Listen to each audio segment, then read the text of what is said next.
Over the last few years, we've noticed we've been getting two specific questions that have nothing to do with brand photography. And on today's episode of Beyond the Camera, we're diving into one of those, which is how in the world have we survived almost a decade of working together as a husband and wife team?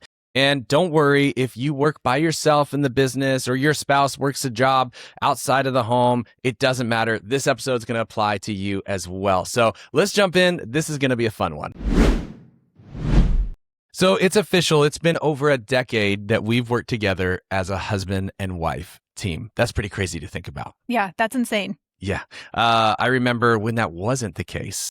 And wow, looking back to think that, wow, it's been over 10 years that we have somehow done this together as a husband and wife team. We haven't killed each other yet.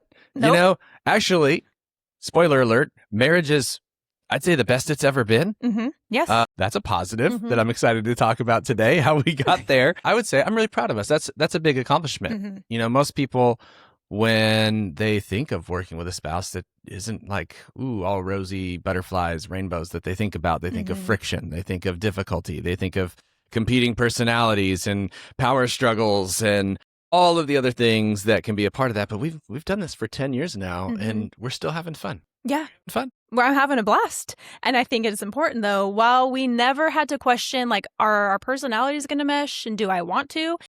It's not always easy. And we've definitely had our fair share of frustrations and things to navigate when it comes to that. Because like you said, we've not killed each other, but have there been times I've wanted to pull my hair out or pulled my hair out? Yeah. Maybe a handful.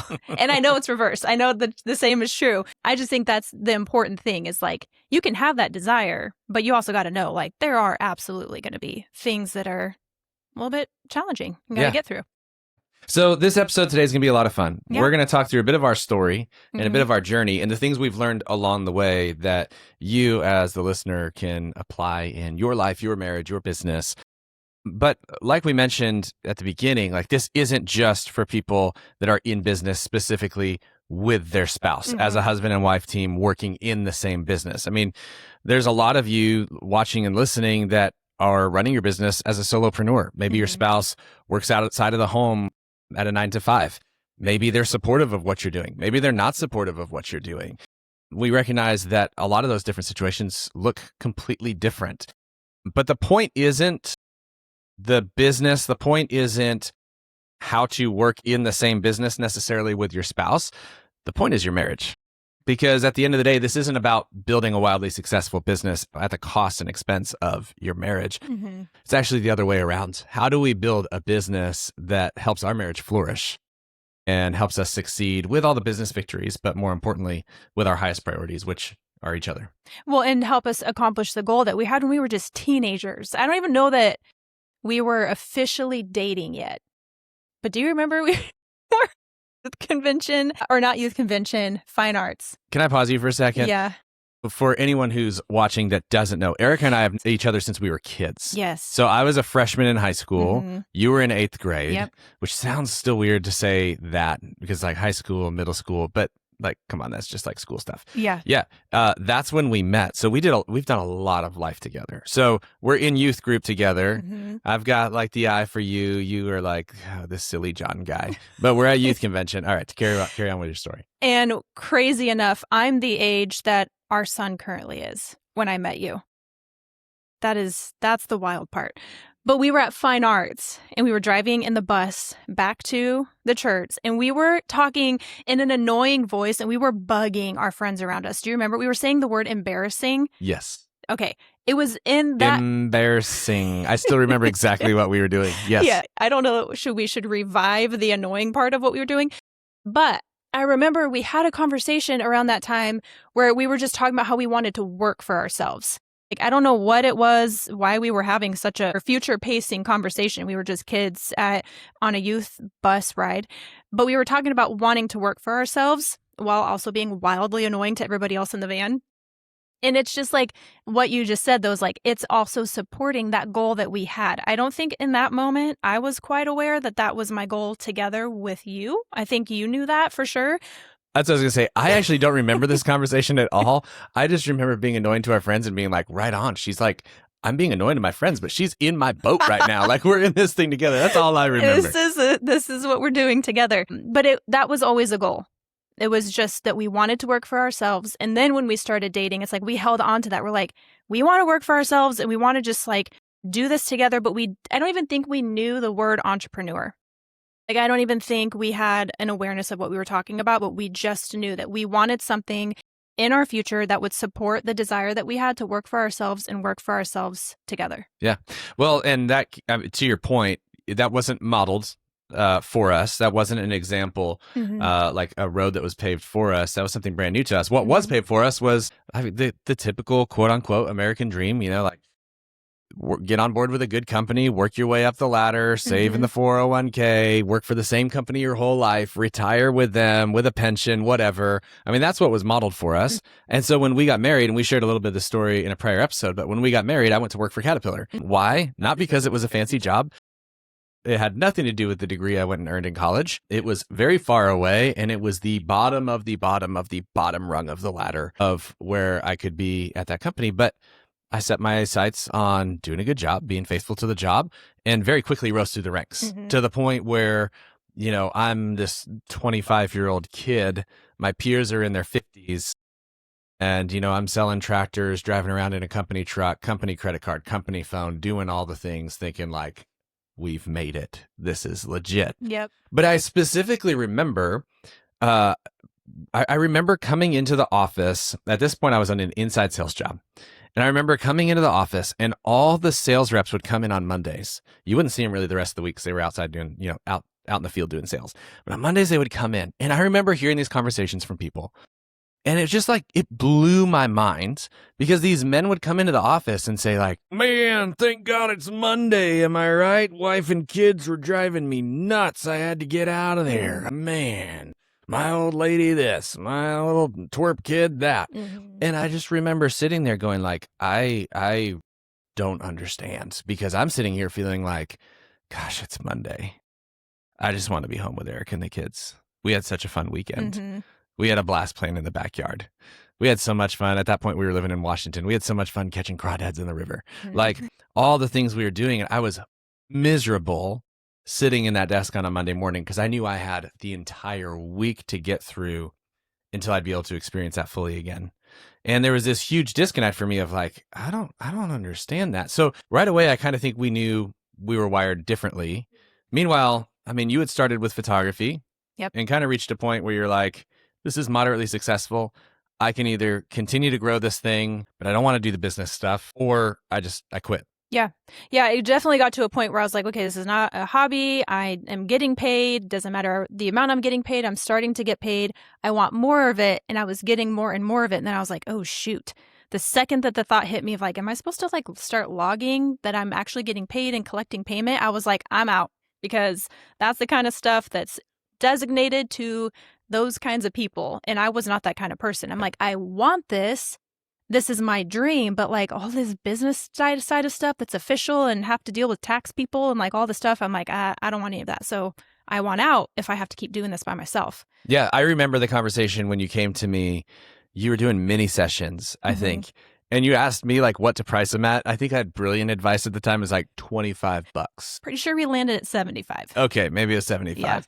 Yeah. I'm short selling ourselves, but $75. I helped you design the little flyer in Photoshop, designed you a logo, helped you with some of the business stuff.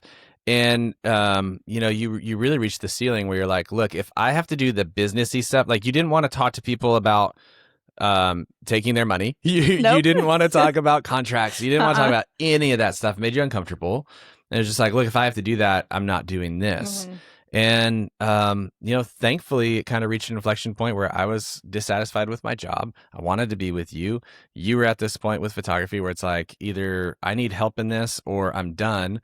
And, a lot of times I think I've verbally said, my dissatisfaction with my job is what led me to be open to picking up a camera and coming to work with you. Yeah. I think that's actually short selling ourselves too, because really what it was a desire to be with you, a desire to be with you and the kids and create our own life. Right. Because before that I had a big idea, which was I'll start a landscaping company. So it was really to work for ourselves and to be together. And I think that's the first thing really to talk about as we talk about how have we survived a decade? Mhm. How have we not only survived, how have we thrived during a decade of entrepreneurship together as a husband and wife team? I think it really started with just this innate desire to be together all the time. Yeah. Like I hear people, great people I love, people I look up to, people who have, what looks to be a healthy marriage, a loving marriage. They consider each other. They speak kindly to each other, say like, yeah, I could never work. I could never be with them all day long. So like, I get that that's a dynamic for some people and that's great. But for us, it was like, we've got to be together. I want to be with you. Yeah. I mean, for me, it was like, I have prayed for my best friend that I would marry one day. And I'm like, I married you. I married my best friend. Like, you kind of want to always be with your best friend. And so that's how I felt from day one. Like, I never felt like I needed to run away or get away. Of course, I love myself some time. I think we were just talking about that this morning, where I was like, hey, just give me a little bit of space. I just need my own personal space. So yes, there's that. You love the girl time, all that. But I'm like, I married my best friend. And like, I just want to do whatever I do with you. I don't want to be by myself. I don't want to be separate of you. It just feels like it makes sense for it to be together. Yeah, and I think that's the core of that really was photography. And I say this all the time. For me, it was never photography. Like, are we good at what we do? Can I take a great photo? Do I think I can hang with the best of them? Yes. Do I enjoy that when we're on set and we're taking photos? Absolutely. Do I enjoy, looking at a final image and seeing a client get just crazy excited? Yes. But it was never about that for me, ever. It could have been anything. I mean, you could have told me you were starting an Etsy shop and you needed somebody to fulfill orders. I've been like, cool, I'm all in. Yeah. Like, it wasn't photography. Right.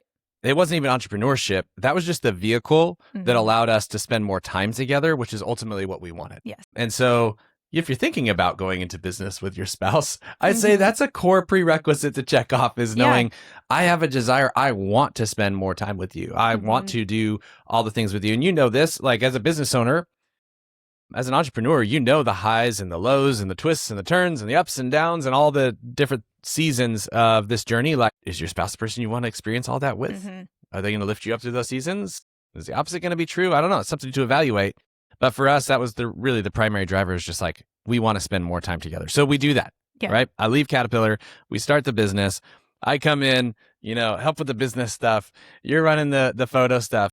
Really, the first thing I think that we did and did well was very quickly, we knew what our strengths and weaknesses were together, and we identified those and really started to divide and conquer in our business based on what those strengths and weaknesses were. Yeah, and I think we had a little bit of a easy path about going about that is because I had the business first. Like, I was doing it on my own. So the things that lit me up, I was like, those are mine. I'm not willing to share these. I want these. But the things that I'm like gonna pull my hair out if I have to deal with it, or I'd rather just fold it up and be done. I'm like, do you like these? Because if so, you take them. If not, we outsource them. Yeah. So that was just the way that so naturally it came. And of course, by design, because we do complement each other so well, even in a working capacity, everything I didn't want to do, you were great at. And your work history gave you the perfect reps for the client communication, for handling emails. I remember being like, an email in my inbox makes me feel like I have Mount Everest to climb every single time. Like, get another one, then you get another one. And probably right now there's like 1,500 just sitting. Your inbox stresses me the heck out. I can't even look at it. I'm just like, no, can't do it. Still to this day, which just proves if you want to get a hold of us, it is direct. Don't email her. Don't email her. You don't want to email Erica at Erica and John. I'll get it. We just don't know exactly when. So it's like, that's you. That's your job. So we had to do that because that's, again, what was going to allow the business to continue forward was defining the roles. Yeah. So we split things up based on those strengths and weaknesses. So for me, I took, sales consultations. I took proposals. I took CRM. I took logistics. I took all of those business oriented types of things that, figuring out stuff with an accountant, all of that, getting us, legally centered, all of those things. For you, it was, the client connection. It was the people aspect. It was the designing of the photo shoot. On the shoot day itself, you leading the shoot, editing was in your boat. So we divided and conquered those skill sets really well. And of course, in that, there was some overlap, right? Like, you'd do a great job coming up with creative ideas for the shoot, but I'd handle the logistics for the shoot. So we'd still tag team on some of those things, but knowing what each other's strengths and weaknesses were in advance allowed us to look at the business as a whole and just kind of like, okay, this goes on your plate, that comes on my plate, this comes on your plate, this goes on my plate. And allowed us not to have that friction and tension of like both of us trying to own or control something. It allowed us to really complement each other. And, you know, where you were strong, I was weak, vice versa. And like you said, if there was something that fit in this other section that's like, neither one of us, bookkeeping, it's like first one to outsource. Yep. I tried it one day and I was like, nope, instantly found a bookkeeper to get that one off of our plate. So I think, you know, that really helped us get started. But throughout our journey, I think it's been really important for us to openly communicate about those roles, because a few things happen. As your business matures and grows, those roles start to shift, or the scope of the business starts to shift, and now there's new roles and there's new responsibilities, or even, I mean, just life in general and the things that you walk through means sometimes, especially as a husband and wife team, like you've got to carry weight for the other one if, you know, life throws a hard curveball. Yeah. I mean, we've experienced that. There was a specific season. I know you're picturing the exact house we were in, the exact location where we hit one of the most like unthinkable, just pinnacle point in our business. We hit it. I'm just stuck and lost in the moment where I'm like, oh my gosh, yeah, I cannot imagine having done that alone and then having to take my stuff on. You took it for me because my head was down on the desk. I couldn't even lift my head up because stuff in just real life was happening. And you shared this win with me. And I specifically remember I didn't even lift my head. I just lifted a thumbs up. And it was like in that moment, you knew, okay, the stuff that needs to get done, delivering sneak peeks or grabbing the favorites and putting them into the gallery. Like you can step in and do that stuff because you know, these are my roles. These are her roles. She's not at her best right now. I'm going to cover it. I'm going to take care of it. Yeah. I mean, there was even a season recently where, you know, we walked through some personal loss and some things that were difficult that kind of brought a season like that back into the forefront again. And so I was carrying some extra things for the business that I was doing my best with, but it really wasn't my strength. Yeah. And this is where I think communication is so key on these things, like constantly communicate about these things. I was feeling like a failure, even though I was trying to do my best at these things. You were feeling the tension of like, gosh, I kind of want these things back, but I don't want to like hurt his feelings or crush him by asking, how do we approach this? How do we deal with this? And I remember the day when you did ask me, you were like, I think that like I need to take this. And the feeling that I had was like, thank you. Yeah. Yes.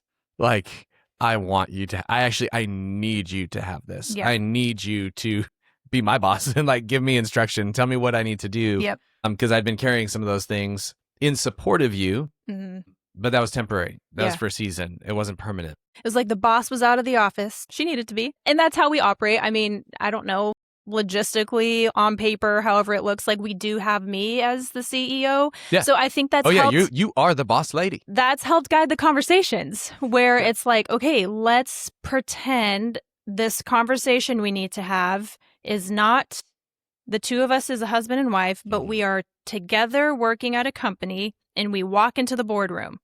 If I'm the CEO, I need to be able to say this. And I'm not saying it to my husband. Right now, I'm saying it to the other employee that's here. And like just having that visual has helped us break away from like, am I about to hurt you? I don't want to hurt you. I'm not here to hurt your feelings. But at the same time, I need to say like, hey, boss is back. Boss has been out of commission for a little bit. She's been out, not on vacation, but I need to have these things back. Thank you for holding them while I was gone. You did the best that you could. You did great. I appreciate it. I need to take them back now. Yeah. And I think it's important to unpack too. This applies outside of just if you're in business together. I remember some words spoken by some mentors of ours that stuck forever for us when they described like being in business as a husband and wife as that's just one asset of the larger company, which is for us, it would be like Hays Incorporated, which means like the business has to run, but we have kids. And we have baseball and soccer and schedules, and we have food that needs to get in the house, and we have cleaning that needs to get done, and we have all of these other things that need to take place, which means, you know, someday, like we have some defaults, like oftentimes I'll cook and, you'll do the grocery orders. Like we've got different boxes that we often fall into, but because things ebb and flow, sometimes that means we shuffle those things around too. Yeah. But looking at it all as like, since we are in business together, like if my job for the day is to homeschool the kids and make lunches and cook dinner and run errands, that's not any less valuable than if I were in the office producing content or, helping customers with their orders or whatever else I might be doing, taking, editing photos, doing anything. Right. It's not any less valuable because it's helping Hays Incorporated as a parent company run while you might be in the office doing some things for the business that need to actually happen. And that's stuck with us and been so helpful. But even for the people that aren't in business with, if you're not in business with your spouse, this still applies. Like if you think of your life as that, okay, let's say your spouse goes outside of the home to work, you run your business at home. Okay. It's really not that different. It's just that you guys run two different companies, but it still all rolls up under the umbrella of, your family incorporated. So, who's taking the kids to practice? Who's getting the grocery order? Who's cooking dinner that night? Like understanding those strengths and weaknesses, understanding where you might need to step in and do something you don't normally do. All of those things really help things flow smoothly. And I think the key to unlocking that is understanding that all of those roles and all of those things that need to take place are equally as important as any other task. Yeah. And it's not a comparison thing. It's not I can do this better than you or whatever. It's just like the agenda for the day. What are the priorities for family, for life stuff, for personal time, for business stuff? Let's look at all of it and then let's decide whose role is what. So who needs that kind of time? Like that's just how we've gone about it. It's day to day. And I think that's the thing is it's not necessarily a balance because no 2 days are exactly the same. Yeah. The idea of finding like work-life balance is such a fake idea. We've described it instead as a rhythm. Yes. Because it ebbs and flows and it moves and the rhythm changes sometimes. And it's like, but that's where balance is found, is just in running with that rhythm. Yeah. Whatever it looks like. Right. And I think, what's important around this too is not expecting each person to do what you wish they were wired for, but instead focusing on really splitting things up based on what each other are wired for. And there's a lot of great tools out there that help with this. Like the Enneagram test, that's a great one to understand like how your personality is wired. But there's actually a really cool test you can take called the Working Genius quiz or Working Genius assessment. And what Patrick Lencioni does in this test is basically his thesis is there's 6 types of working genius. And everybody has 2 of the 6 that are like, these are things that they excel at and things that fill them up while they excel at them. Then everybody has 2 that fall into like this middle category of like, I'm competent at this task. I can do it, but I'm kind of neutral to it. I'm indifferent. It doesn't make me like, I don't end the day going like, yeah, I'm so glad I did that. But I also don't end the day going like, I'd rather poke my eye out with, a dull spoon. And then you've got our two types of working genius on the bottom that are the things that you're like, I would rather run through a brick wall than be asked to do this. This is not only something I don't feel competent at, it's something that when I try to do this, I feel like a failure. It burns me out. It drains me of energy. It kills me. And it's been a really helpful tool for us running a company. Like we have employees take that test so that we understand based on the role that we're asking them to fulfill. Yeah. Do they have, is their working genius line up with those things? Our podcast producer and assistant, Christy, her top one is tenacity, which means she's really great at seeing projects through to completion. That's the type of person you want as an admin and a podcast producer. Yes. They're going to see that thing through. It's going to get done. If that was her bottom, oh my gosh, like what a disservice we'd be doing to her, asking her to help with this project and knowing that every time she did it, she'd rather run through a brick wall. Yeah, we'd be zapping her excitement to do anything for us in that area if that was like her lowest ranking. Yeah. So that test has been really helpful for us from a company standpoint to see how balanced we are as a company, but also because we took it in a business environment, you and I, it was really eye-opening to see like, oh, these are the things that light us up. These are the things we're competent at. This is what we are wired for. Yeah. And knowing that helps you understand, like, if you're just like, can't understand why, your husband always gets things like 95% done and can't get them all the way done. But then you take a test like that, or you look at the Enneagram and it's like, oh, that last 5% feels like death to them. That feels the hard. Now you know, like, well, the best thing I can do, if that is a task that they need to complete, I can come alongside them and I can encourage them. I can ask them, what can I help you do to get this done? I can equip them. I can do whatever I need to. That's what being a good spouse is about. That's what being a good business partner is about. That's just what running a well-balanced household is all about. Yeah. And so that's just a really practical tool that I would really encourage you who are listening and watching to look at. The Working Genius test, it's really cheap to be able to take, and it provides a ton of great information about how you're wired and what kind of work really fuels you and what drains you. Enneagram test, another great one. We've never taken the official Enneagram test, so we always say this with a disclaimer, but I think we're pretty right. I'm a 3, which is like driven achiever.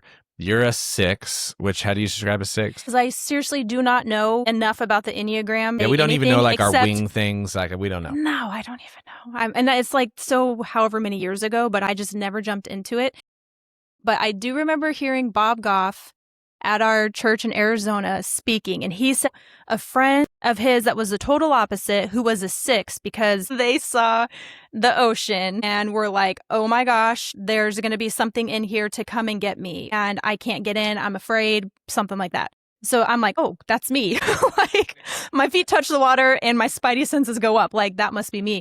Versus him being like, he sees a shark and he's like, oh, look, a fish with teeth coming to say hi to me. No, that's not me at all. So that's the only way I would say, yeah, cool, I'm the 6. But our Enneagrams, when we looked at, you can actually look at Enneagram compatibility with relationships. And I'll never forget, ours was, this is an odd, non-typical pairing. However, when paired together, they make a really great team. Yeah. Which is, we were like, wow, we've always said we make such a good team. No wonder. So those things can do a lot to help you understand yourself, help you understand your spouse, help you understand how to do life together, how to run a business together if you're in business together. Just a great resource to be able to fully understand, because you can't course correct, you can't fix something if you don't know what's running behind the scenes. And once you understand the wiring and once you understand what's going on there, it really helps you be able to make adjustments that are meaningful and helpful, but also to encourage each other in a much more powerful way. Yeah. And I think the other thing that I would say is taking that test helped me because, like I was saying earlier, I hate an inbox. I hate emails. Emails overwhelm me. They make me feel like not only am I running a marathon, but I'm running it straight up Mount Everest. And so when we took this test, I was like, I'm not broken. Nothing's wrong with me. I shouldn't sell myself short. I shouldn't take myself less serious or think that I'm less than of a business owner. It's just that for me is something I dread. So that for me is something I said I should outsource. Yeah. And it also helped me explain to you like, oh, this makes sense. And so again, in business with your spouse or not, if you take it, then it gives you some guidelines of helping your spouse understand you. So no matter if you're working together or not, it's like, hey, when I'm working, this is fueling me. Yeah. But this right here is dreadful. And even if I have to do it right now because I can't outsource it or because I'm the only one right now on my team, just understand that when I'm doing it, like I'm gonna need some help. I'm gonna need some support, I'm gonna need some encouragement. Yep. So I think that was the thing that I loved about the test was just like normalizing that every business owner, every person is a human and you have things that you excel at and you have other things that are just more tough, and just knowing what that's like helped us for sure have a better understanding of each other so that our working relationship could stay healthy and positive and just well understood. Yeah, I think after we understood what those roles looked like and divvied things up in the business, had those tools to help us understand those things at a deeper level, the next part of succeeding in business together has been respecting each other and trusting each other fully in those lanes that we assign to each other. Yeah. And we didn't always do a great job at that. No. That wasn't easy at first. No, and I think that's why at the very beginning I was like, hang on a second, just know we have had our moments and we have had the things that were like, oh gosh, how does this work? And how is this going to get better than what it is right now? Because right now this doesn't seem like it's going to work. I'm speaking for you on this, but I think that part of that struggle, well, I know what struggle I brought. I'm going to speak for your struggle. and then you can correct me if I'm wrong. I think part of the struggle for you initially was you were like, this is the business I started. This is my business, baby. This is I built this. And if you're going to work in it, you need to do things my way. It was very kind of like, it was a little bit siloed in that like, this is mine and this is how I do it. And you're going to do it like that. Yeah. For me, I have a background in corporate America, and we worked from 7 o'clock to 5 o'clock with a lunch break at this time. And, I remember I would wake up in the mornings, I'd get dressed in, a polo shirt and jeans and go sit in the office like, I'm ready for work. Like I had such a tough time breaking what was ingrained in me from that standpoint, where you were used to like babies, kids, and like going with the flow a little bit more. I'm like, what's happening? Like, it's not quiet. I'm supposed to be working. And everybody is competition. Yeah. Oh yeah. I wanted to defeat I had to literally just like break you of that mentality. Because yes, you're right. There was that element that like, whoa, hang on. I mean, yes, come in because I need you. I really need you and I want to do this together.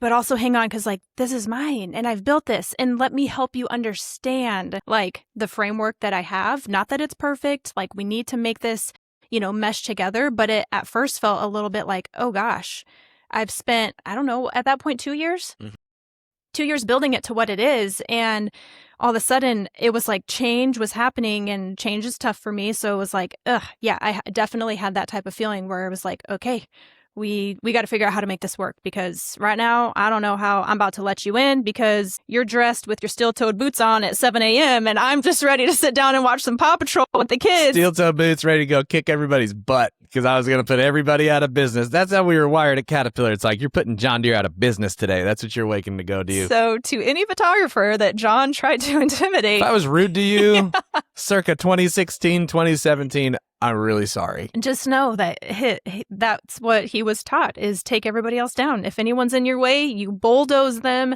out of the way. How much different things are today, where we're like, let us help you succeed. Entirely different. But yeah, that's the starting ground that we came into it with, which was difficult. And we had to figure out like, okay, how do we work together well? And how do we make this thing come together where it's the two of us? And now it's a business that represents both of us and not just me. And I think this applies, again, to your home life, trusting each other. Like if you send your spouse to get the groceries, like trust them to go get the groceries and do their best with it. Like when I walk into the grocery store to get groceries, I come back with a few extra things sometimes. I sub this for that. I'm like, well, that's about the same. And it's like, no, this isn't the same. Spaghetti noodles aren't the same as chow mein noodles, but okay, we'll do our best with it.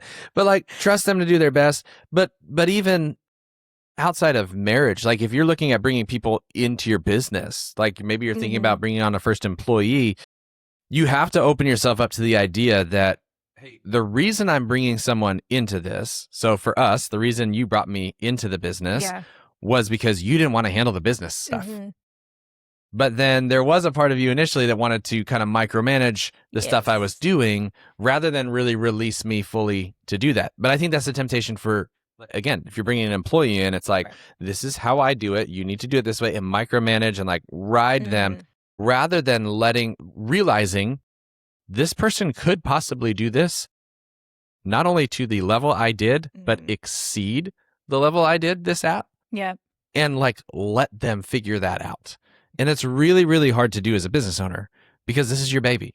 Like, this is the thing you've built. But the reason you're bringing someone into that role is because you've decided this is not fulfilling for me, or someone can probably do it better than me. You've got to let them. Yeah. Well, and it came down to the trust that you're going to follow through, right? Like, you're going to send that email. Is it not sent yet? Like, I would check in on those things. Like, did you respond to so-and-so?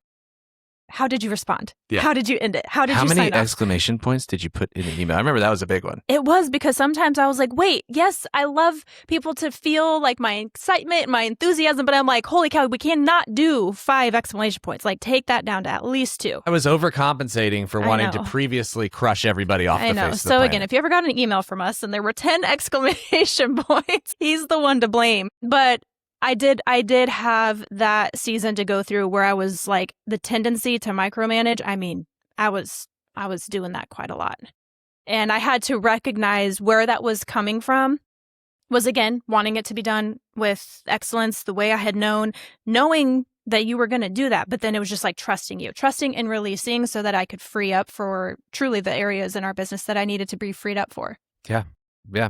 And I think the same is true for allowing, like trusting and allowing your spouse to speak into those areas when they need to be spoken into, and not being defensive about that either. Yep. I could have very easily, in the example we shared earlier, when you were like, hey, boss has been out of the office a little bit, but now I need to take things back, I could have very easily been defensive. Yeah. What, you think I'm not doing a good enough job? What, you critical about this? What, you think that, you're better than me? I could have gone down that road, because that's how I was feeling at the time. I was feeling like I was failing at those things. Yeah. So in that failure, I could have been like, oh, what? Just because you needed some time away, now you're going to take this back? You think I haven't done it? I could choose that. Instead, thankfully for me, I was like, please, Lord, take it. I didn't want it. Yeah. But, you got to allow your spouse, your business partner, to speak into those things. Or, hey, like, I think we should maybe try doing this differently. You come to me for advice in the things you do all the time. Yeah. You have me be a second set of eyes on photo edits. You have me be a second set of eyes on different client communication that you handle. Commas? Commas. Do I need a comma here? Semicolon? Comma? Which one goes here? I have you check stuff that I do. Like, we cross collaborate that way because we know together we're stronger. But even just in life, like, your spouse is there for a reason. Literally, like, your spouse is your helper. Yeah. And, if you're defensive all the time, they can't speak into anything in life and help you.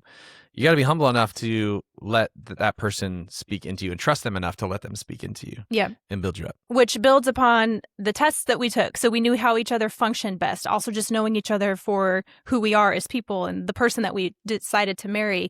That came with a decade's worth of time, because it was not that way in the beginning. There may have very well been a time where I was like, hey, I'm back from being down sick, or I'm back from feeling low, or whatever the case is, where I wasn't operating at my best. And now I'm ready to have this back, or I'm ready to, get back into my seat of the business, where your response may not have been as whatever. So the other thing is you have to give yourself grace, where no one's perfect. And that's come with a lot of practice and understanding each other, to where, like, we both know that our heart is for progress, succeeding, growth, all the things. And so that has come with a lot of not getting it right before, and understanding how that affected each other. And then that's when that part comes in. It's like, oh, but you're my husband. Right.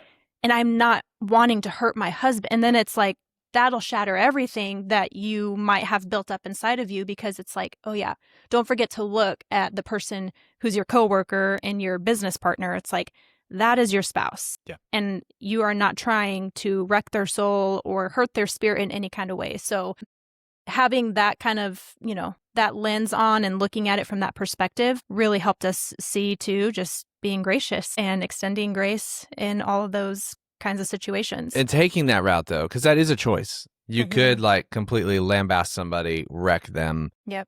That will get you, like, it will be effective in the short term. You will get the result that you want.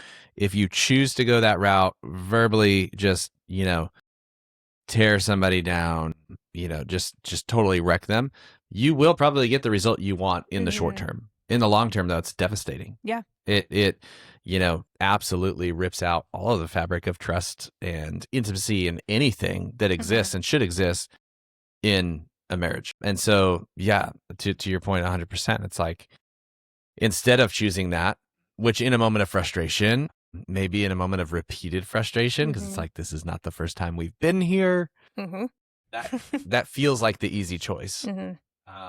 But nothing good in life is really ever the easy choice, unless it's like, do I want gumballs or gummy bears on top of my cotton candy ice cream? In that case, it's real easy. It's both. Okay. Yeah, that's exactly your ice cream order. You just drop that there, that you have not passed 8 years old when it comes to ordering ice cream. And I'm proud of it. Yeah. Very proud of it. But I think that's the tricky part when you are working with your spouse is like, I can imagine, and I can because I had a couple other jobs before we went into business together. Worked at American Eagle, worked for our family friend, like local chiropractor when we were in Arizona, worked at a cafe. And anytime that a client or a patient or somebody I worked alongside, if they hurt my feelings, it would hurt, but then at some point it just like blows off. Like that's so far past. That is however long ago, 2 days ago, that was an hour ago. I'm over it. Yeah. But when you're working alongside your spouse, if there's something that comes out short, quick, snappy, you didn't think about it and you just let it fly, that's going to have an effect that strikes at the confidence, that strikes at your ability to continue feeling like, your purpose. It's like that's going to hit in a different kind of way. And you have to have that perspective, even if you're supporting a spouse who's the one running their own business. It's like there's enough out there to affect you from thinking that you are capable of running a business and keeping it growing and doing all the things that are so new to you every day. So you've got to have the support. You've got to give the support because those are kind of hurts that take a little bit longer to just bounce back off of if it, compared to it being a coworker at American Eagle. You know, absolutely. That's a lot easier to forget. Absolutely. Which I think brings us to the third and biggest point that we wanted to cover today in talking about how have we not only survived, but thrived in over a decade of working together is, all of these tactical things we've talked about so far of like splitting up roles and identifying strengths and weaknesses and trusting each other in that. Super important for the day-to-day and to make the business or, even the household function. Mm-hmm. But there's something equally as practical, but on a way deeper level that if I had to break everything down, like even if we were in each other's lanes and I was doing stuff that sucked the life out of me, we could still make it work. It would be frustrating, but we could still make it work. Yeah. But without this, I think everything would fall apart. Mm-hmm. And that is finding a way to turn it off. Yep. Finding a way to turn it all off. And as entrepreneurs, we suck at this. Yeah. We are so terrible at this. We are always thinking about our business. It's so easy to just go into the other room with your laptop, work in the business. Oh, just one more thing. Oh, just one more that. Like we are the worst bosses to ourselves. Never accept that at a regular job. No. You would call out all the codes that they were going against and that they were breaking and all the things that were unfair. But it's like, ask yourself, when's the last time you sat down for a date night movie or a family movie and not a single work thought entered your mind? For me, I can say that it's kind of hard. It's really hard to think back to when's the last time I, was in the kitchen cooking with my kids there and I didn't have a single thought of like, that's how I could apply that. Or I need to, do this idea. Or shoot, did they get our email? Did they get their photos? It's just like, it's so hard to turn it off. And I would say to that point, it's not the thought coming. You can't help what pops up into your head. Right. Randomly. Right? Like you can't help the fact that you're sitting there trying to be present and it's like, did that client see that? It's what you do with it in that moment. Yep. Do you choose to give all your thoughts then to that and then no longer be present and go check it? Mm-hmm. Or do you choose to like make a note to yourself real quick so the next day you can remember to look at that and then let it go? Yeah. Right? Like that's a choice. And I would actually argue that those things pop up more often in intentional set aside time than they do throughout the day because we're finally letting our brains actually take a flipping break. Yeah. Right? So those things come to the surface. Yeah. Creativity comes to the surface. Ideas come. Why do you think all of the best ideas happen in the bathroom or the shower? It's like, ain't much else happening in here, right? Like my brain's not computing all these things and responding over here and typing over here and answering questions over here. I'm just shampooing my hair. Mm-hmm. Yeah. And it's like, ooh, wow. All of a sudden this great idea sparks. It's because we actually give ourselves the space. So I know we're veering a little off here, but it's not the thought even popping up that can be catastrophic. It's then letting that thought consume everything rather than just making a note, because that's what we're afraid of. Well, forget it. Make a note. Let it go. Yeah. Come back to it. Ask Siri to remind you tomorrow at 8 a.m. Remind me this, right? Now it's gone. You let it go. You can get back to being present in the moment. But turning it off is so stinking hard. Yeah. It's one of the hardest things I think we face as entrepreneurs, married or not. Solopreneur, married entrepreneurs, doesn't matter if you run your own show. I mean, heck, it's hard enough for people that work for somebody else to turn it off. Right. I watch real estate agents that just like the phone is just like constantly going. And that's kind of part of the job. It's just always going, always moving, always shaking. There is no off button. And that's one of the biggest problems, I think, at large in our societies. There is no off button. We really quickly, I think, came to understand, for us, our marriage was always our highest priority. We always said, like, the D word, divorce, was off the table. It wouldn't be spoken. And when we started in business together, a little ways in, we realized, oh my gosh, because we started our business with kids, with real babies. And then we had this other baby, our business baby. Yep. And then thankfully, we extrapolated that out long enough to recognize, like, okay, I see a lot of people who model, like, we're in love, we get married, we have kids, life becomes all about the kids, we don't invest in each other, kid graduates, kid goes to college, we're in this empty house alone. Who are you? I don't think I like you anymore. Bye. Yep. And as heartbreaking as that is, imagine how much more vulnerable than we are when we've got real babies and a business baby that we could choose to make life all about and totally forget each other. Yeah. Like, that's a very real thing. I'd say it's like double jeopardy. We're like twice the opportunity to make life about everything else except for each other. And we knew really early on, like, that wasn't going to happen for us. So we have this fun little back and forth. Like, our business is Erica and John. Yes. But when we're not in business mode, we are John and Erica. We're John and Erica. Yeah. I would say that those who are our clients or students, of course, we're known as Erica and John. But in our circle of friends, in our real life, day to day, when we go out, it's like we're John and Erica. That's how we've always separated it. And it's kind of what guides our conversations. Even it's just like, hey, we need to have a John and Erica conversation. I'm going to talk about the other people who are Erica and John, but we need to have a John and Erica conversation because this is about us before this comes to be about them. And it's such a weird ability to have that visual where it's like, I do kind of give ourselves like different characters or different, their own individual, like who they are. Yep. Because we approach it differently. Like when I come to you and I say, hey, I need to talk with you as John and Erica, you hear me as your wife. And you hear my heart in the way that you would in a protective, I'm there for it, in a supportive, like immediate, you've got my attention. But if it's like, if this is an Erica and John conversation, there might be some frustrations. There might be some annoyance. There might be some... I told you this morning I was trying to get something pushed through. You came into the house. I felt you coming. Yep. And I had an Erica and John conversation because I was like, don't say anything to me. I need to finish what I'm doing. Yeah. It was very short. It was very direct. I wasn't rude, but it was like, maybe I was. I don't know. You're looking at, was I rude? Well, the funny part was you didn't see my face as I walked out the door. I was just like, okay, like off I go, John. Jeez. No, I sensed you coming into the room. I was trying to remember like all the different things I had held up in my head that needed to go out. And I was just like, I can't have you ask me a question. I need to do this. Then I'll come to you. Yes. That was a very Erica and John conversation.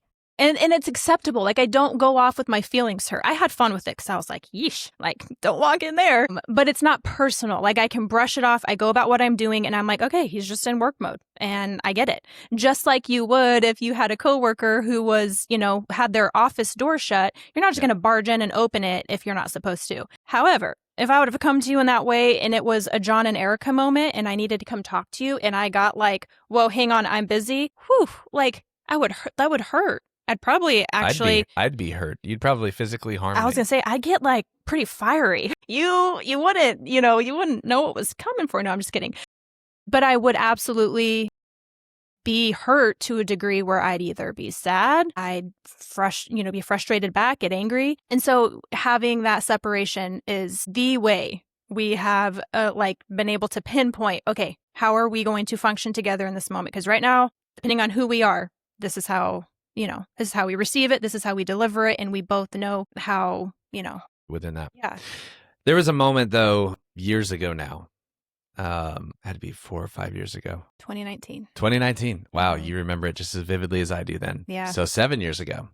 Yikes. Yeah. There was a moment 7 years ago when, from the outside looking in, things were going really good. We were crushing. Business was going good. Mm-hmm. We were traveling all over the place, doing all sorts of cool stuff, building. Just lots of amazing things happening. And on one hand, we felt really, really fulfilled by all of that. But On the other hand, and the even more important and bigger hand, there was a huge void. Yeah.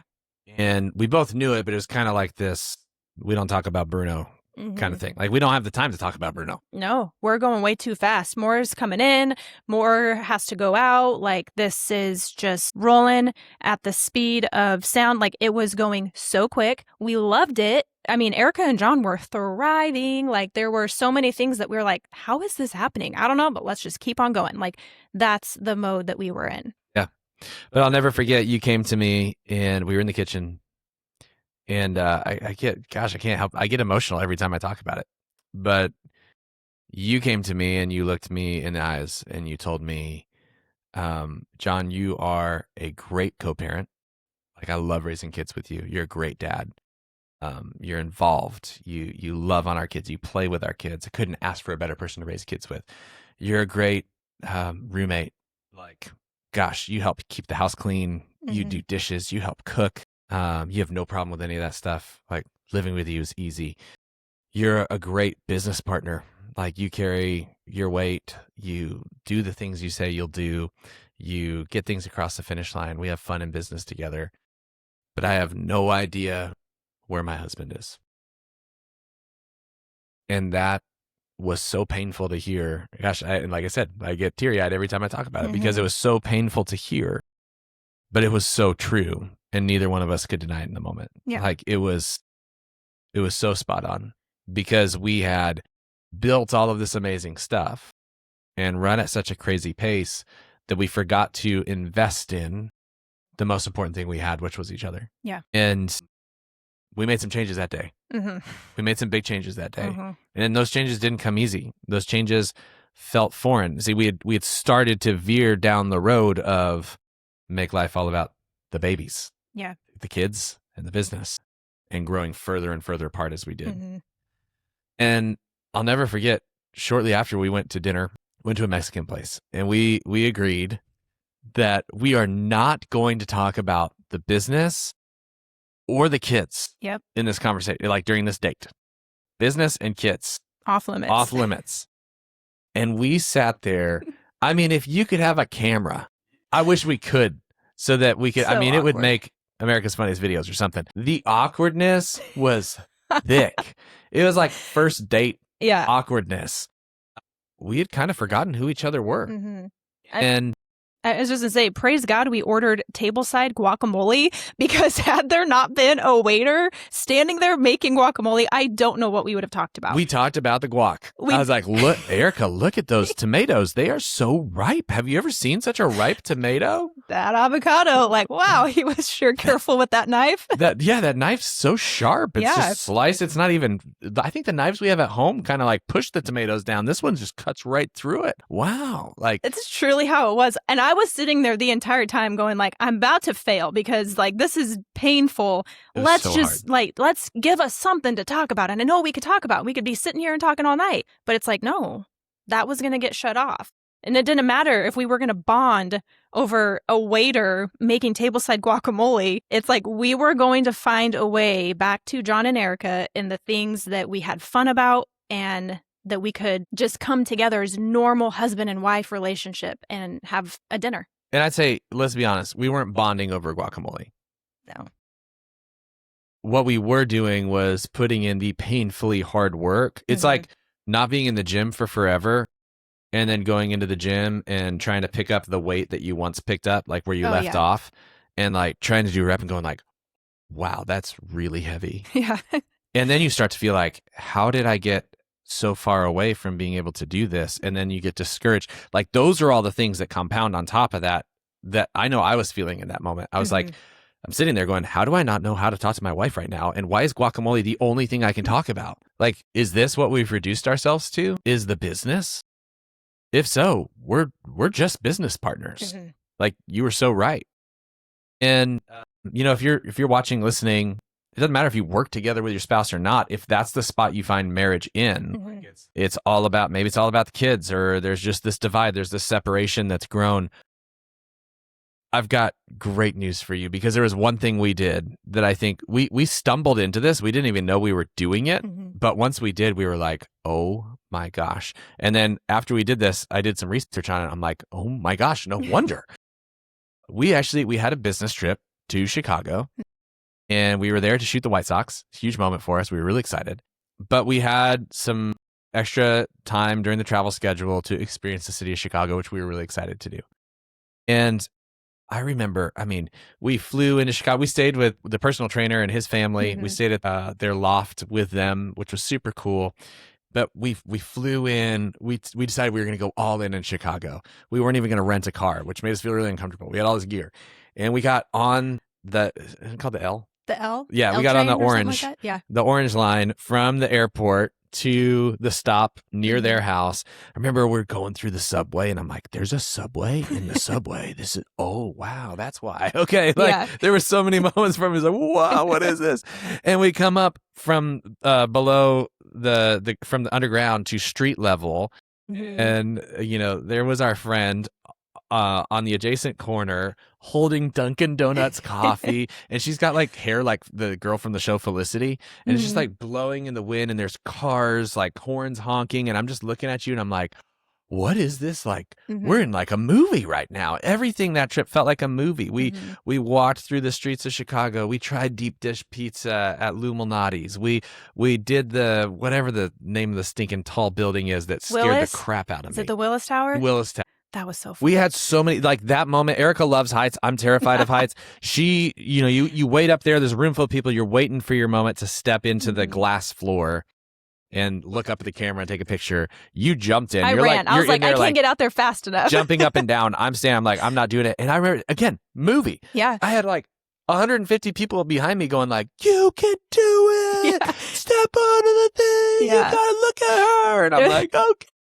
And like all of these moments took place. We ate rooftop, like at this beautiful restaurant, like all of these amazing things, not to mention shooting for the Chicago White Sox. Yep. And when we left Chicago, we both sat on the airplane and cried. And I was like, what is this? Am I supposed to live in Chicago? Did I never know this? And I said to you these words, I said, I feel like I've left part of my heart in Chicago. And it wasn't until a while later that I realized it had nothing to do with Chicago. Yeah. It had everything to do with the fact that you and I experienced something brand new together for the first time. And at that point, I think it was like 7 years of marriage.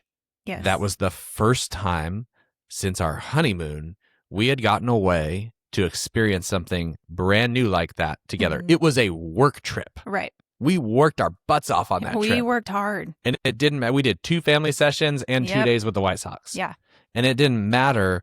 Like, we experienced so many new things. There was this deeper connection with each other that didn't exist before we went on that trip that made us feel like, oh, Chicago's this magical place, which it is. Chicago's cool. Yeah. But I think that was the unlock for us in realizing, like, when you experience something new with your spouse, it unlocks this sense of closeness that didn't exist before. And it's just fun. It's just like, it's life. It's living in the moment and experiencing something that only the two of you understand, the two of you get, that just truly bonds you, unlike guacamole being made at the side of your table. It just brings you so much closer on a deeper level that no one else can explain. It's just the two of you. And it doesn't have to be taking a trip to Chicago. I mean, we were fortunate and we didn't even know it was happening. Like, we were prepared. We were going on a work trip. We weren't ready for or even expecting the gift that was in it for us on that trip. That was just God knowing exactly what we needed at that moment in our marriage and in our business. But I mean, it could be a bike ride somewhere that you don't normally go, or just getting out in nature, getting outside and walking. We did it recently. Yeah. During our date, we went to a nearby place that we'd never been before, brought our bikes. Or did we walk the first time? We walked the first We walked the first time. And I won't forget it because we walked through a swamp because we got lost on the trail. You don't walk through that stuff here in Florida. But you'll never forget it. And we certainly felt closer by the end of it. Well, yeah, I did, because I was very close to you in case something came my way. Maybe the alligator bait. But yeah, we did this recently. We went it was our date time. And rather than just go get coffee and stuff like we often do, I'm like, hey, there's these trails. Let's go walk through this place. I've heard it's cool. Mhm. And I wasn't even sure. I was like, I don't know. This could be a total bust. And we got out there and we're like, this is amazing. We love this place. And it felt like just such a magical time. It doesn't have to be go to Chicago. Right. Doesn't have to be spend a ton of money. It's just change things up. Like break from the norm. Do something new. Experience something new together. And after we had this experience, like I found out research backs this up. Like when you experience something new, you're laying down these new neural pathways and these new shared experiences then together that make you feel closer to the person that you experienced it with. So it's like, well, no wonder we're on, the Southwest flight home going like, I love Chicago. Oh my gosh. It was so amazing. Like we reconnected with each other there. Yeah. It was something we hadn't felt for a good solid 7 years. But it also didn't come without having to intentionally start putting in that really hard work. I mean, that first dinner at that Mexican food restaurant, I definitely never shared a selfie on it because it was nothing that would have belonged on a highlight reel. It was a really tough dinner because I had just been very vulnerable and honest with John about something really hard that I didn't want to hurt him by, but at the same time, I was hurting inside. And so after that, we had a decision to make. Do we put in the hard work of shutting work off, shutting it off to the point where it's like, it doesn't matter if the thoughts are flying. They don't get the attention. They'll come back if they're important enough. Because even, on our dates, it's like, no, we're not pulling out phones. And it's like, there's been times where I'm like, hey, are you okay if I drop this down real quick? I'm not, you're not losing me. Like just communicating that I don't want to lose this. Like we really have to remember this. Otherwise, it's like, no, you turn it off. And I think that's where the hard work started. And we had to choose to be willing to put in that hard work to make business and marriage work. Yeah. Because it wasn't. Business was great. Marriage was like John and Erica. I felt like we were just like behind the scenes, holding each other, but just holding watching on for dear life. But just, and not angry. No, nothing. No resentment, not bitter, not angry. Yeah, nothing that would have been like, oh, I'm going to pinpoint this is why I have a problem right now. There was nothing, but it was just like John and Erica back here behind the scenes, looking at Erica and John, just going like, wow, Erica and John are having the time of their lives. But shoot, like we're back here and just wonder if John and Erica will ever get attention. That is the truest picture of what we were walking through. Yeah, no doubt. I think ultimately the big message in that, that's practical advice for how to course correct, but like your business should never become the third person in your marriage. Like you have to keep that sacred. You have to keep that holy. You have to keep that unique and set apart. Yep. That has to be your first point of attention. That has to be the first thing you prioritize. So often we do it the other way around. Yeah. And for a long time we did until we intentionally decided to prioritize things differently. And we're not perfect at that. Nope. We don't get that right every single time. We fall into the same way of doing things that we used to on a regular basis, but at least we now have the awareness that we can point it out gracefully to each other in love and say like, I think this is happening. Yeah, you're right. Okay, cool. Let's take action against that. Which, from a practical standpoint, I don't remember where we picked this up, but it stuck with me as well of like, date your spouse once a week. Try and get away for an overnight once a quarter, and if you can, do a few days to a week getaway once a year. If you can get into a rhythm like that, like it forces you to create those opportunities for those shared new experiences together, right? Try and make your once a week date night doesn't have to be go to the steakhouse and spend a bunch of money on a fancy dinner. Matter of fact, I'd say that's probably not what you should do. Maybe once or twice, maybe on a special occasion for fun. Cool. If you both love food, both love steakhouse. Awesome. But like, don't let that be your thought pattern that that's what it needs to look like. Yeah. It can be going for a walk on a nature trail. It can be going, for us, we love to go for a walk on the beach. We love to, take the paddleboards out. We love to go to a coffee shop and sit outside or walk outside. It doesn't have to be big, over the top, crazy. I mean, it can be staying at home playing a game. Just like, what could you do that you don't normally do? Those are the things. And I know for you, and I think you're probably like most ladies, it's like the small things. You got a coffee sitting here on the table that I stopped on the way home to get you because I knew it was your favorite. You didn't expect that today, but I knew. I didn't tell you this, but I'll tell you this now. I was actually on our street and I was like, oh, I should get her a coffee. So I turned around and went back. Wow. Because I was just like, man, I want her to feel like I see her and I notice her, and for her to feel encouraged. And I know that you love that. I don't know how much longer they're going to have that one. Yep. And so I'm like, let me go get this real quick. Yeah. It's unfortunately an expensive coffee. It's like a $10 coffee, but is you knowing that I see you worth $10 for me? I mean, I'd spend a whole lot more money than that. Right. So it's little things. I got a really ambitious list before we leave for this road trip we're going on. And I just need some space. Like, I just need some time. So you could have given me that space and time with a chip on your shoulder. But you gave me that space and time with my favorite coffee. And so, yes, those very simple things, it is the little things. And for those of you listening that know what I'm talking about, if you know, you know. It's just like those little tiny things make it feel like the biggest effort. And it goes such a long way. So yeah, it's just understanding each other. Again, like we've been talking about, just like when you know what makes the other person tick and feel encouraged and motivated and all the things, it's really easy to make things work and operate and serve each other, dying to yourself and being a team throughout the whole process of it.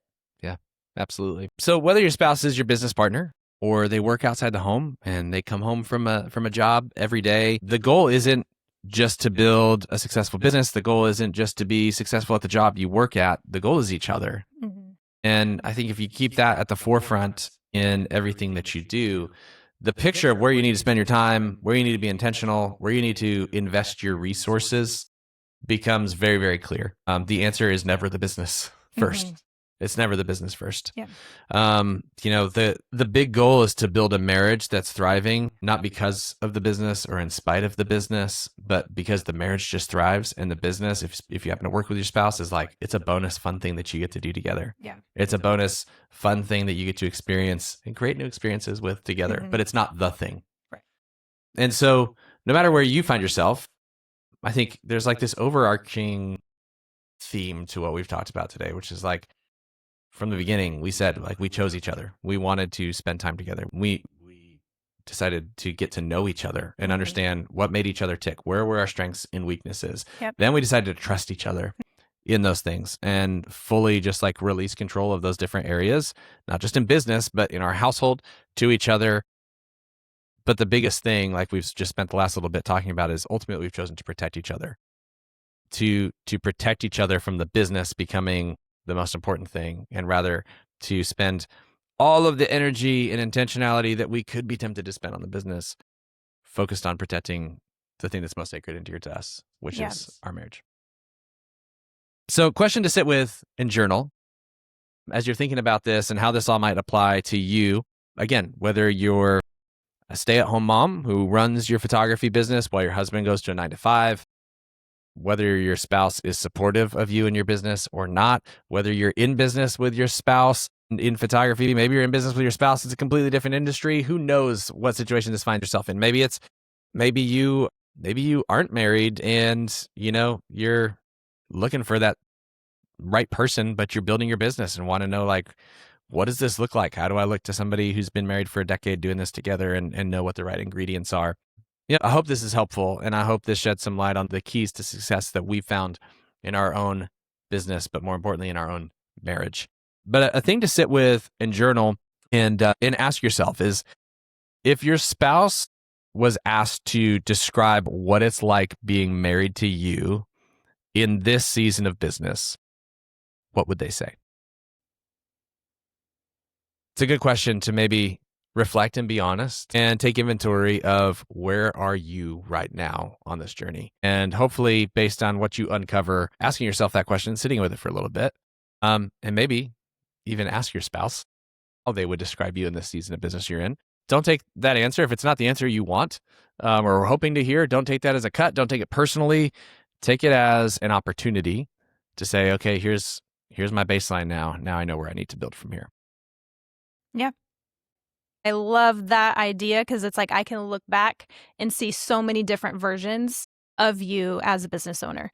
That'd be fun to even hash out ourselves of what it's like right now and currently, because it does change. It changes a lot. Personal life things affect it, and just what you're experiencing in business affects it. But I think it's a really good way to kind of do a inside perspective check, and also, most importantly, have your spouse's input because they're priority. Yeah. Your marriage, above all, is priority. And if they know you and you trust them, Mm-hmm. then that's going to be the best, closest, most trusted advice and input you could possibly receive. Yeah. So it's a beautiful thing. We hope today's episode's encouraged you. One of the things we get most excited about as an entrepreneurial couple in business together is marriage, and in helping other marriages thrive. And so we hope today's been impactful. We hope that there are some practical takeaways from this that you can implement into your own life, your own business, your own marriage. And we can't wait to join you on the next episode. So be sure to like, subscribe, share this episode with somebody who could benefit from it. And we'll see you on the next one.